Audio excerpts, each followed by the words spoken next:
இன்னைக்கு காலையில இருந்து ஒரு வீடியோ வைரல் ஆயிட்டு இருந்துச்சு. ஈசிஆர் ரோட்ல ஏதோ ஒரு கார் வேகமா போயிட்டு இருக்கு. அதை வழி மறிச்சு ஒரு சில கார், முன்னாடி ஒரு கார் பின்னாடி ஒரு கார் வேகமா சேஸ் பண்ணி போறாங்க. அதுக்கப்புறம் அதுல இருந்து ஒரு ஆள் ஓடி வந்து இறங்குன்னு சொல்றாங்க. இந்த வீடியோ காலையில இருந்து வைரல் ஆயிட்டு இருந்துச்சு.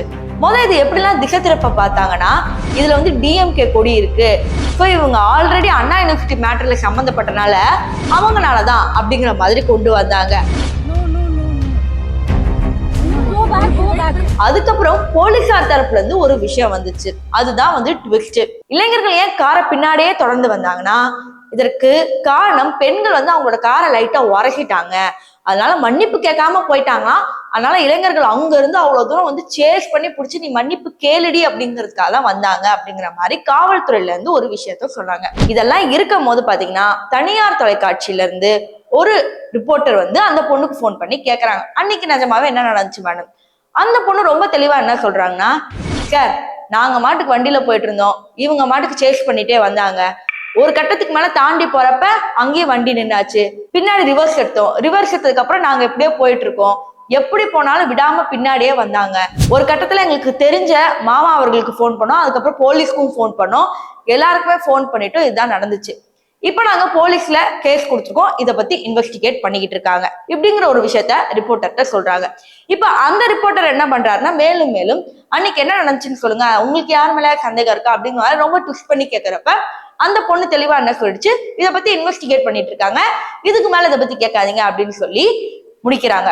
கடைசி என்ன சொல்றாங்கன்னா, காவல்துறை தான் சொன்னாங்க இந்த மாதிரி நீங்க இடிச்சுட்டு போனனாலதான் வந்து பிடிச்சாங்களாமே அப்படின்னு சொல்லும் போது, அப்படி இடிச்சுட்டு போறாங்க அப்படின்னு எங்களை பத்தி சொன்னாங்கன்னா, அங்க 1000 சிசிடிவி கேமரா இருக்கு, எத்தனை சிசிடிவி கேமரால நாங்க இடிச்சுட்டோன்ற ஃபுட்டேஜ் எடுத்து கொடுக்க சொல்லுங்க, அதுக்கப்புறம் பழிய சொல்லலாம் அப்படிங்கிற மாதிரி அந்த பொண்ணுங்க ரொம்ப தெளிவா பேசுறாங்க.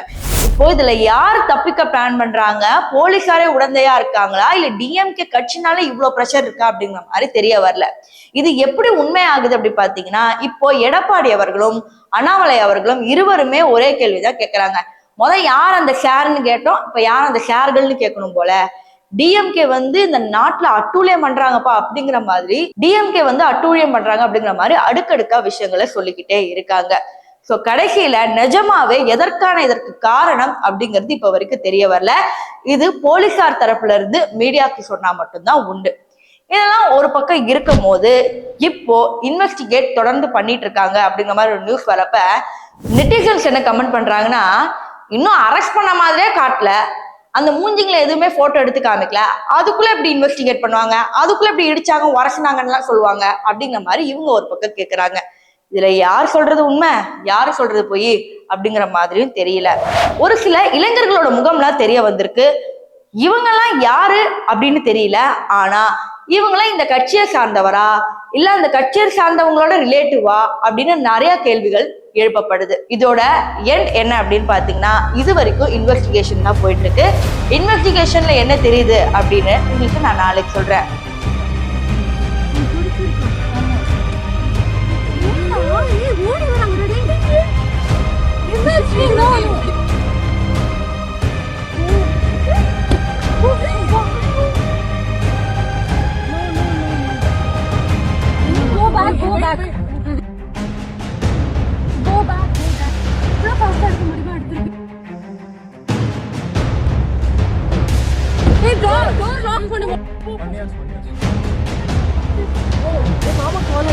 மாமா காலடி யாராவது முன்னாடி